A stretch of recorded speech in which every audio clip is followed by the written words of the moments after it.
pensée. Je vous invite à prendre vos Bibles en Luc chapitre 18, versets 1 à 8.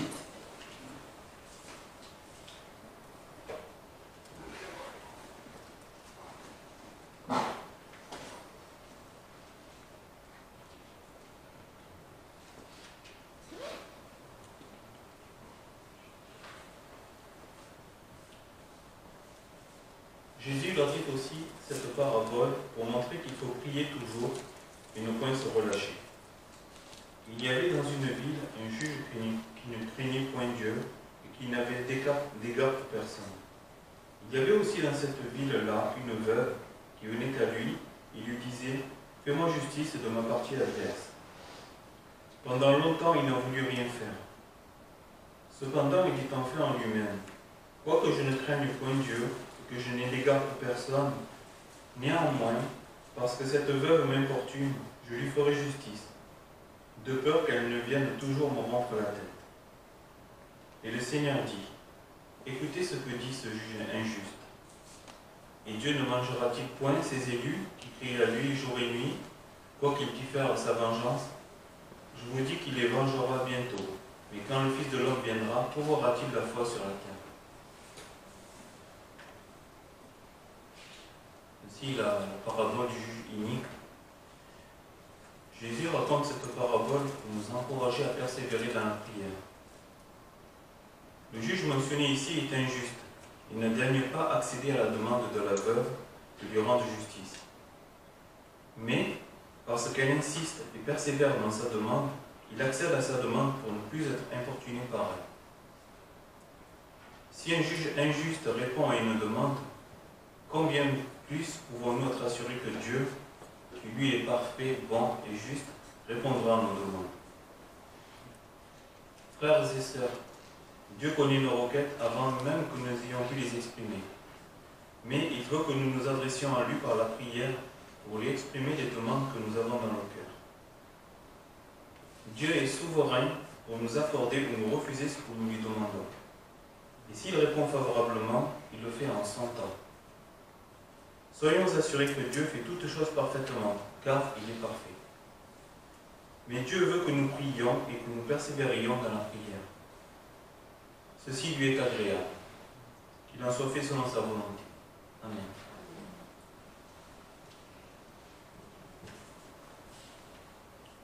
Nous allons poursuivre avec le cantique numéro 82.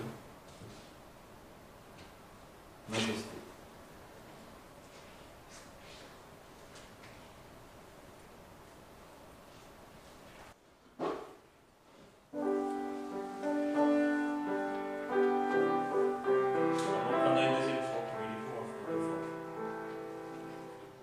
Ensemble.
Colossiens chapitre 3, versets 1 et 2. Si donc vous êtes ressuscités avec Christ, cherchez les choses d'en haut, où Christ est assis à la droite de Dieu. Affectionnez-vous aux choses d'en haut et non à celles de la terre.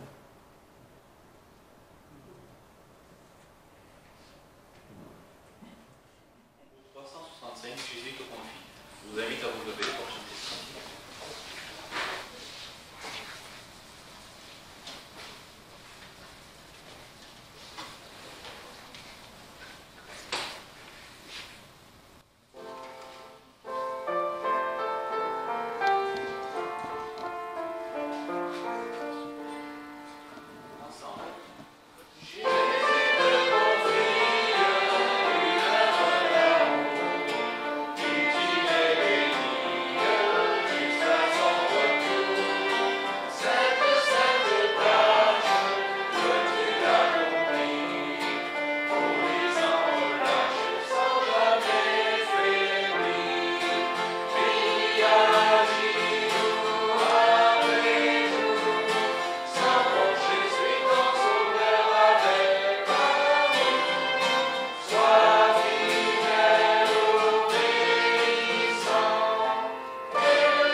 Verset 4, pardon.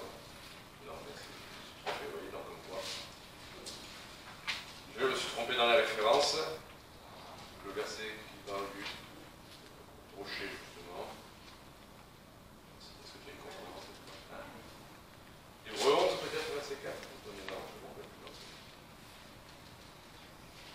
Heureusement, il y aura moyen de couper l'enregistrement. J'avertis Jean-Paul de l'avance. Jean-Paul qui coupe le morceau. Donc le temps qu'on retrouve le verset, excusez-moi, hein, c'est pas très glorieux tout ça, mais sinon on garde ce verset-là, on le trouvera après, hein, parce que de toute manière on a d'autres versets à voir. Je vais me retrouver. Quand le premier que je trouve me le dit. 1 Corinthiens 10, 4. Ah ouais, pourquoi je l'ai pris 1 Corinthiens 10, 4, excusez-moi.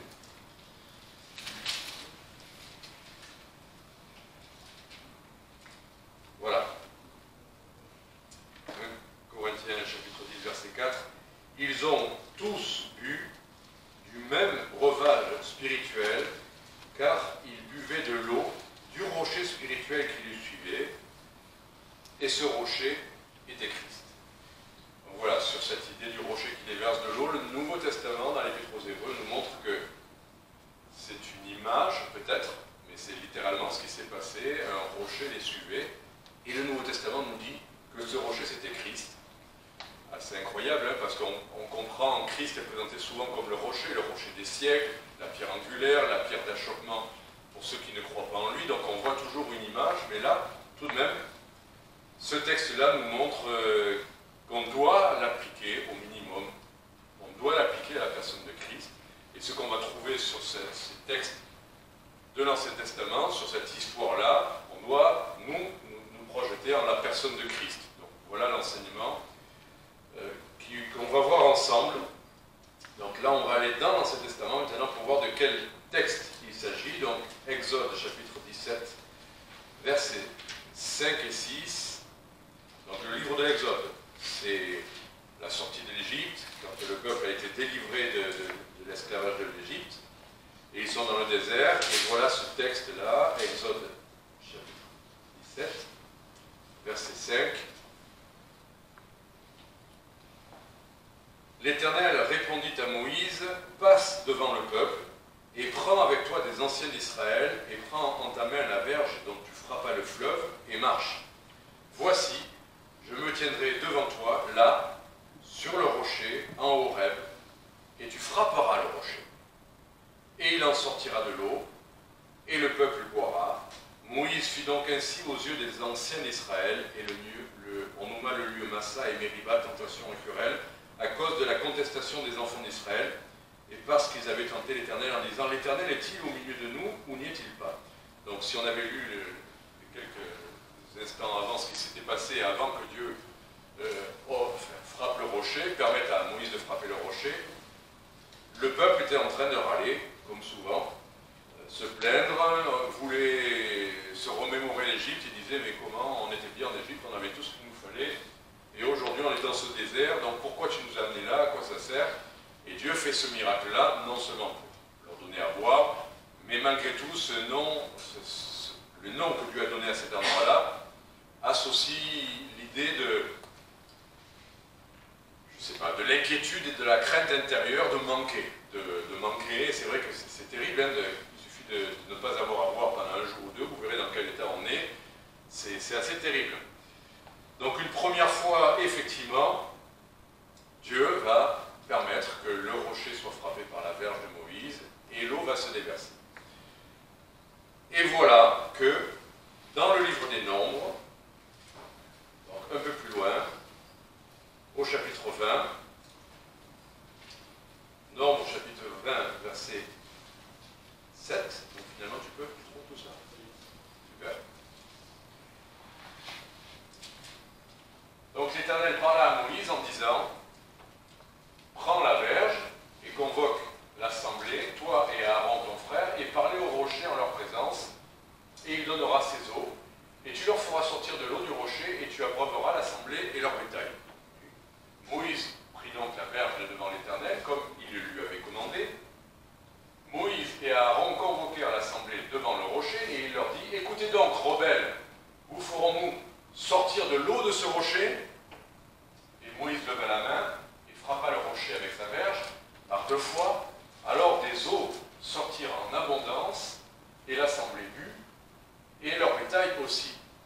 Encore un. Puis l'Éternel dit à Moïse et à Aaron, « Parce que vous n'avez pas cru en moi, pour me sanctifier devant les enfants d'Israël, à cause de de cela, vous n'introduirez pas cette assemblée dans le pays que je leur ai donné.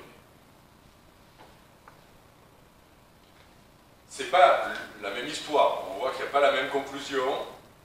Il y a des éléments différents. Donc c'est à la fois, à nouveau, le rocher qui est frappé et qui déverse de l'eau. À la fois, c'est bien Dieu qui avait dit que, puisqu'ils craignent, puisqu'ils redoutent, l'eau va à nouveau couler. Mais quelle est la différence? Pourquoi cette fois-ci Dieu conclut en disant: Moïse, tu ne m'as pas écouté, tu ne m'as pas glorifié, tu n'as pas cru en moi. Pourquoi? Si vous avez déjà entendu des messages, vous le savez. Si, hein? Il a frappé avec la verge. Et pourtant, Dieu l'avait dit la première fois de frapper avec la verge. Donc, qu'est-ce qu'il y a de mal à ça? Hein? Il lui a dit, c'est possible de parler. Exactement. C'était le même besoin, c'était la même conclusion. Dieu va déverser des eaux, mais entre les deux, la première fois, Dieu avait dit: tu frappes, et l'eau se déverse. Et la deuxième fois, il a dit: tu parleras simplement. Et non seulement Moïse, à nouveau, a frappé, il a même frappé 2 fois le rocher. Dieu a donné l'eau tout de même, mais il a reproché à Moïse ce qu'il a fait. Et c'est étonnant, on pourrait dire: oh, ça va, je n'ai pas fait exactement comme tu me dis, mais c'est pas grave. C'est étonnant comme parfois Dieu veut, pour certaines choses, passer par-dessus certaines de nos erreurs ou de nos péchés, et sur certaines choses, il est immédiat, comme avec la foudre qui tombe, enfin, le feu qui tombe sur Uzzah. Il y a des moments où Dieu, vraiment, immédiatement, sanctionne. Nous, on dirait, oh, franchement, on aurait été aux côtés de Dieu, on aurait dit: bon, ça va, tu ne vas pas punir Moïse et tout le peuple, il n'a pas fait exactement comme tu disais, mais il a fait quand même ce que tu lui as dit, il est allé au rocher, l'eau a coulé, donc tu as quand même fait tout ce que tu avais à faire. Mais non, Dieu a dit: tu ne croyais pas en moi quand tu as fait ça. Première chose, et tu ne m'as pas sanctifié aux yeux d'Israël. Qu'est-ce que Moïse a fait? C'était comme si c'était lui qui avait le pouvoir encore. Il a fait trop, il a fait plus que ce que Dieu demandait. Des fois on dit: ben, si on en fait un peu plus, on a quand même fait ce que Dieu nous demandait. Mais si Dieu ne demande pas une chose, on ne la fait pas. Ça, c'est une leçon pratique. Mais après, spirituellement, je pense que ce texte-là nous enseigne, puisque Christ, c'est ça qui nous intéresse, est le rocher, puisque c'est de lui que se déversent les eaux, je crois qu'il y a dans cette histoire quelque chose de fondamental qu'on va retrouver dans le Nouveau Testament, une leçon que Dieu veut qu'on retienne par rapport à l'Évangile. Et on va voir 2-3 versets qui vont nous faire comprendre quelle leçon on doit tirer de cet événement quand même particulier, que Dieu qui se fâche parce qu'il a tapé 2 fois le rocher au lieu de simplement parler. Il y a une leçon, et si Dieu, et quand parfois il intervient brutalement, c'est parce qu'il y a quelque chose d'important, de très important, qui veut nous enseigner, non seulement pour la personne, pour le contexte immédiat, mais pour les temps à venir. Et donc pour les temps à venir, pour nous aujourd'hui, qui sommes chrétiens, qu'est-ce que Dieu peut nous dire par rapport à ça? D'abord, Évangile de Jean, chapitre 19, verset 30. Donc là, je vous laisse chercher maintenant. Jean, Évangile de Jean, chapitre 19, verset 30. Alors, je me suis encore trompé de... C'est pas la journée, hein? Hein? Le verset, c'est... Tu peux chercher même le mot tout simplement... Venez à moi, vous tous qui avez soif. Jean 7. Hein? Jean 7. Jean 7. On va voir. Il faut que ce soit le verset 30. Non, c'est pas ça.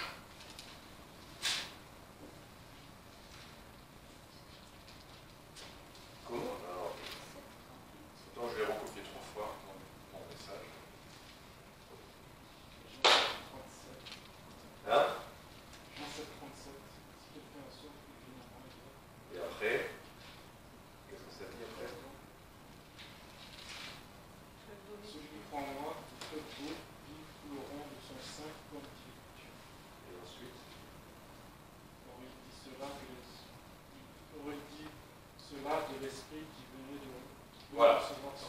verset-là.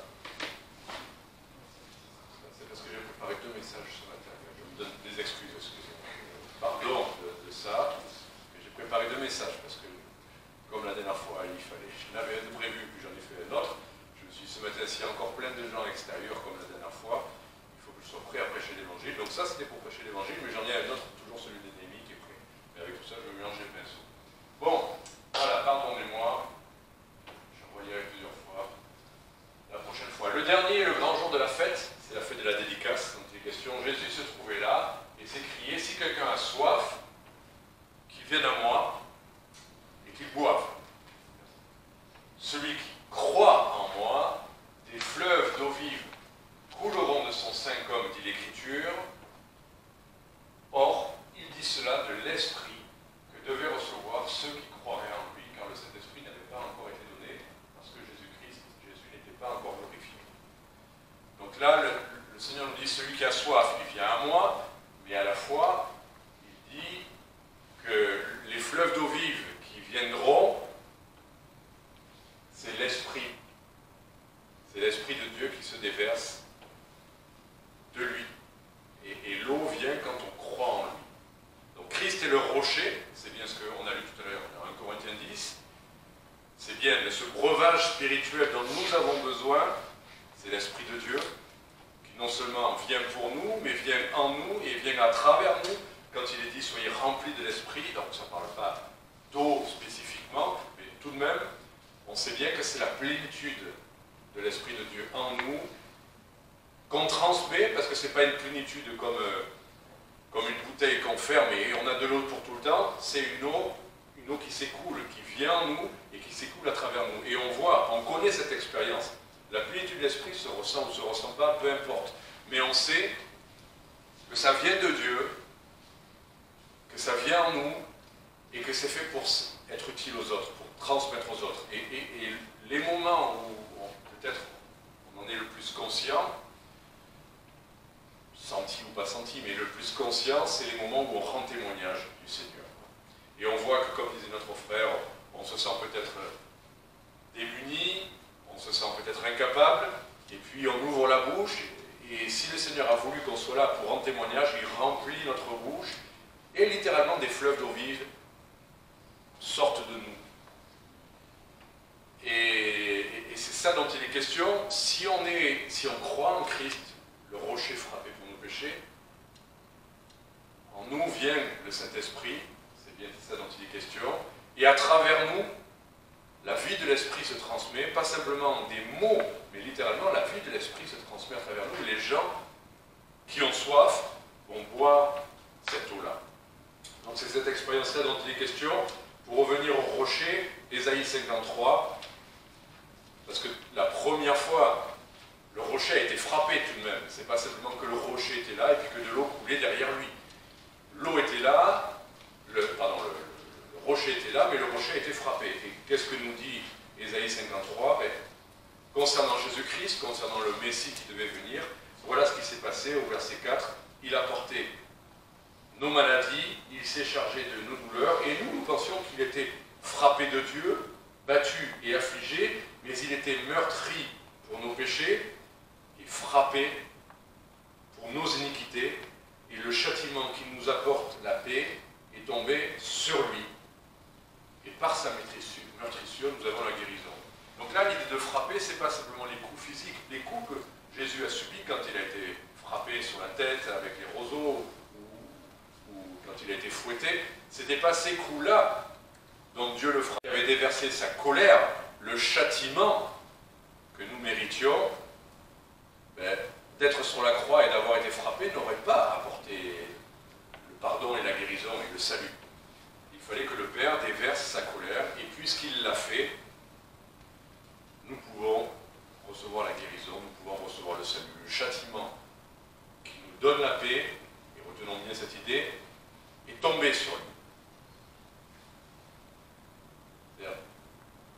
On va le voir maintenant, mais à la croix, et c'était sans doute ça, Jean 19, 30, quand Jésus a dit, tout est accompli. C'est la référence qui nous intéressait. Et c'est vrai que j'avais cité Jean 7, 37 plus loin dans mon message, c'est qu'en fait, je me souviens. quand Jésus prit le vinaigre, il dit « Tout est accompli ». C'est-à-dire qu'il y a un moment donné où Jésus sait, après ces heures où les ténèbres couvraient la terre, où même si les hommes ne le voyaient pas, il était chargé de nos péchés, il a été fait malédiction pour nous. Lui, le juste, a été fait malédiction. Bien, son Père était en train de le frapper pour nos iniquités, même si nous ne le voyions pas.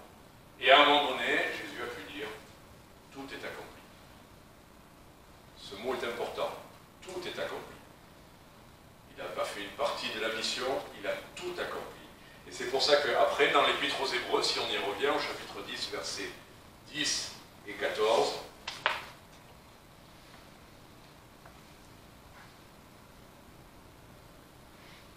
c'est en vertu de cette volonté que nous sommes sanctifiés.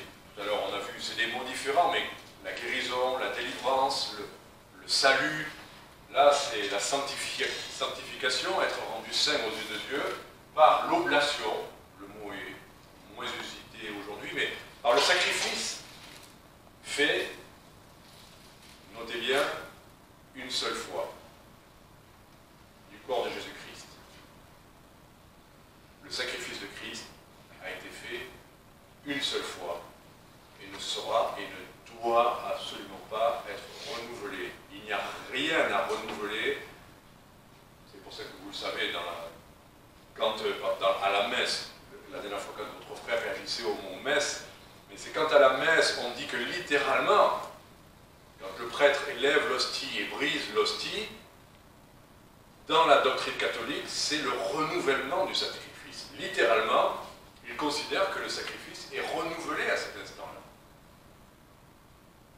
Donc c'est une hérésie qui va littéralement à l'encontre justement de ce que Dieu a voulu montrer avec cette histoire-là du rocher frappé, du rocher qu'on ne doit pas refrapper, surtout pas simplement parler. On ne renouvelle pas le sacrifice en rien et en aucune occasion et par rien. Et justement par l'oblation, ouais, c'est vrai verset 14, mais tu peux, par une seule oblation faite une fois du corps de Christ, le verset 14 le dit, par une seule oblation, il a rendu parfait, et c'est ça qui est extraordinaire, il a rendu parfait pour toujours ceux qui sont sanctifiés. Quand on croit que Christ est mort pour nos péchés, qu'on croit qu'il a littéralement porté tous nos péchés, comment pourrait-on penser que oui, il a porté mes péchés jusqu'à la conversion, mais après la conversion quand même, il faut que je me sanctifie, parce que sinon peut-être qu'il ne va pas me prendre au ciel. J'en ai pas fait assez, ou j'ai mal fait ce qu'il attendait de moi, et ma vie chrétienne, maintenant que j'ai cru et que j'ai été sanctifié, c'est ma propre sanctification, et peut-être que ceux qui n'auront pas terminé leur sanctification, eux seront restés. Oui, le Nouveau Testament parle de sanctification personnelle, et que dans nos vies, on ne voit pas le Seigneur agir si on ne se sanctifie pas pour lui. C'est ça que veulent dire ces versets-là. Si on n'a pas été sauvé, on ne verra pas le Seigneur. Mais si on a été sauvé, si par une seule oblation, il nous a rendus parfaits, c'est lui qui nous a rendus parfaits. Ce n'est pas notre sanctification, c'est lui qui nous a rendus parfaits, et là encore, pour toujours. Est-ce qu'on accepte les mots que Dieu emploie? Un seul, une fois pour toujours, parfait. C'est ça l'œuvre de Christ pour celui qui croit. Quand il dit tout est accompli, on a encore des choses à faire à travers nos vies chrétiennes pour lui, mais pas pour être sauvé, pas pour notre salut, pas pour être rendu parfait, ça c'est lui qui le fait. Et il le répète dans d'autres textes, c'est lui qui le fera. Quand il dit nous serons rendus parfaits, c'est lui qui le fera. Irréprochable, c'est lui qui le fera. Nous avons des choses à faire, oui, pour notre ministère, pour notre service, pour lui plaire, pour porter du fruit, mais pas pour le salut. Ça, on n'y touche pas. J'ai le mot joconde qui me vient, c'est rien par rapport au salut de Christ. Et qui oserait aujourd'hui venir ajouter encore une touche de peinture à la Joconde ou au tableau dans la chapelle de Sixtine? Qui oserait aujourd'hui rajouter quelque chose de, quand même, moi j'aimerais y mettre ma petite touche, mais on te dirait, écoute, prends des photos tant que tu veux, à distance, regarde, mais n'y touche pas. L'œuvre de Christ à la croix, on n'y touche pas, on n'a rien à y ajouter, rien à enlever, c'est parfait, c'est suffisant. Et c'est pour ça que le Nouveau Testament nous dit, mais quand des gens veulent rajouter même la loi, ils disent oui, on est sauvé par la grâce, mais quand même il y a la loi de Moïse qu'il faut garder. Et je en ai déjà parlé des gens qui croient ça. Toute l'épître aux Galates est écrite pour leur dire, mais qui vous a fasciné, hypnotisé, pour que vous osiez dire qu'il faut rajouter quelque chose à Christ crucifié? Vous, aux yeux de qui Christ a été crucifié, que voulez-vous ajouter à ça? La circoncision, manger cachère, faites les fêtes de l'Éternel. Qu'est-ce que vous allez faire, vous, pour ajouter à ce tableau parfait? Et c'est le mot littéralement qu'il emploie. Vous, aux yeux de qui Christ a été dépeint. L'évangile, la croix, cette scène dont on a parlé un peu tout à l'heure, c'est un tableau que Dieu a... Et même avec les brigands autour, tout ce qui s'est passé à ce moment-là, c'est un tableau pour qu'on comprenne qu'il est mort pour nos péchés. Qu'il s'humilie. Tout ce qu'il dit à la croix, quand il dit « Lama lama sabachthani », mon Dieu, pourquoi m'as-tu abandonné ?» il prend un peu des psaumes 22 et Dieu met ça à cet instant-là pour qu'on voit la beauté de l'œuvre de la croix. Bon. Donc qu'est-ce qu'on peut rajouter? Rien. Voilà pourquoi tout à l'heure, avec ce texte de Moïse qui frappe encore et qui recommence, Dieu ne peut pas laisser passer ça. Ça semblait anodin à nos yeux qu'il fasse d'une manière ou d'une autre, mais pas aux yeux de Dieu, parce qu'il connaissait l'importance du symbole. Que ce soit un symbole pour le salut, que ce soit littéral et que Christ, quoi qu'il en soit, on ne peut pas, le Nouveau Testament le dit clairement, on ne peut pas rajouter à Christ qui a été frappé une fois pour toutes, et ça suffit pour notre salut. Donc c'est pour ça qu'ensuite je voulais lire Jean 7, mais puisqu'on l'a lu tout à l'heure, le breuvage spirituel dont nous avons besoin ne vient que de Christ crucifié.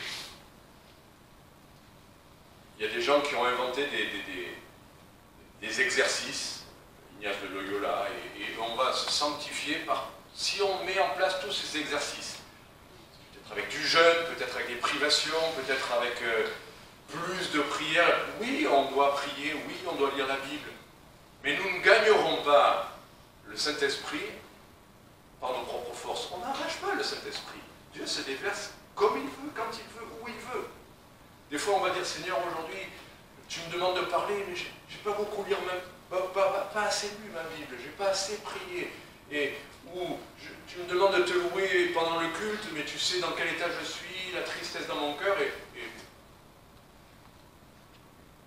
Mais le Seigneur nous dit, mais regarde Christ, qu'est-ce qu'il a fait pour toi? Et l'Esprit de Dieu peut se déverser. Ne t'inquiète pas.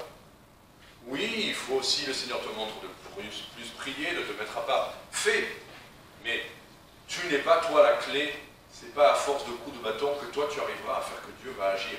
Il agit parce qu'il est Dieu, parce que Christ le rocher a été frappé, et que l'eau n'attend pas nos efforts pour se déverser. Il suffit de croire. Celui qui croit, des fleuves d'eau vive jailliront de son sein. Celui qui croit. Le moment où l'eau peut se déverser, c'est quand on croit. Si Dieu, notre frère nous parlait du moment où il se sentait faible, et puis Dieu lui a montré qu'il se glorifie justement dans notre faiblesse, une seule parole et ça suffit.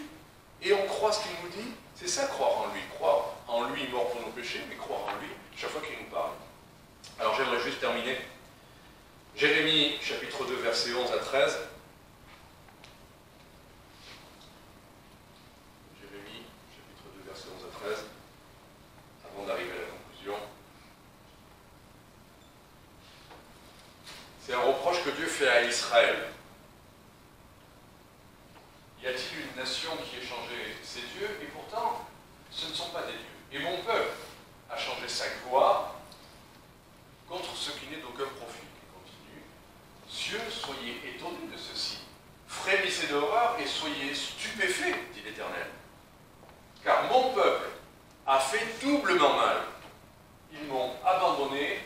moi, qui suis la source des eaux vives, pour se creuser des citernes crevassées qui ne retiennent point l'eau. Comme si on pouvait faire des citernes remplies du Saint-Esprit, comme si la valeur de certains serviteurs de Dieu, de certaines doctrines, faisait que oui, là, Dieu déverse son esprit encore, et on le retient dans des livres, on le retient dans l'institution de Calvin, on le retient dans je ne sais quel. Dieu a donné plein de bonnes choses, mais son Saint-Esprit ne se déverse pas parce qu'on est associé à une lignée doctrinale, associé à une lignée théologique. Dieu déverse son esprit quand on croit vraiment à l'Évangile, quand de tout son cœur on a cru qu'il est mort pour nos péchés, quand on le prend au mot, qu'on n'en rajoute rien à ça. Et des fois, reconnaissons qu'on a tendance, pour se rassurer un peu, à faire des citernes. Ça rassure les églises dans les citernes. On ne sait jamais, si jamais ça manque, si jamais le Saint-Esprit venait à tarir, au moins, bon, on a ça de disponible. Et ça choque, ça étonne, mais c'est une horreur parce que Dieu est une source d'eau vive. Et c'est pour ça la conclusion avec ce rocher dont l'eau se déverse. Quand on l'a lu tout à l'heure dans Jean 7, là on peut le relire si vous voulez. Il y a une dernière chose, il est le rocher qui donne le breuvage spirituel, mais chose étonnante. Étonnante. Alors, Jean 7, là, Jean 7, 37. Ah non, là c'est pas celui-là, là, justement c'est 1 Corinthiens 10, excusez-moi. 1 Corinthiens 10, 4.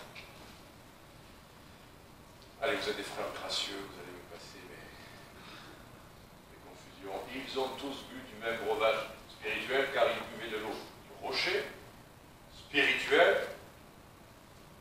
qui les suivait. Quand on revient à l'idée du rocher, on s'imaginait, nous, il marche, et puis Dieu montre un rocher quelconque, et Moïse frappe le rocher, et l'eau jaillit. Mais on n'imaginait pas un rocher qui les suivait. C'est un rocher spirituel. Donc, je ne sais pas s'il faut voir littéralement un gros bloc qui s'est déplacé à leur suite. Sinon Dieu en aurait plus parlé que ça. Mais quoi qu'il en soit, l'eau se déverse bien d'un rocher qui nous suit. Jésus-Christ est le rocher des siècles. Solide, suffisant, il ne change pas, il est immuable. Il a été frappé une fois pour toutes, et ça nous suffit. Et l'eau se déverse là où nous sommes. Le rocher nous suit. On a tendance à croire qu'il faut aller quelque part, le dimanche à l'église, ou aller à je ne sais quel rassemblement, ou quel... Mais le rocher nous suit. C'est-à-dire qu'il est là où nous sommes. Oui, effectivement, on peut, comme on l'a vu tout à l'heure, abandonner le Seigneur, s'éloigner de lui spirituellement. Mais il n'empêche, vous connaissez cette promesse, et on termine avec ça, Matthieu 28.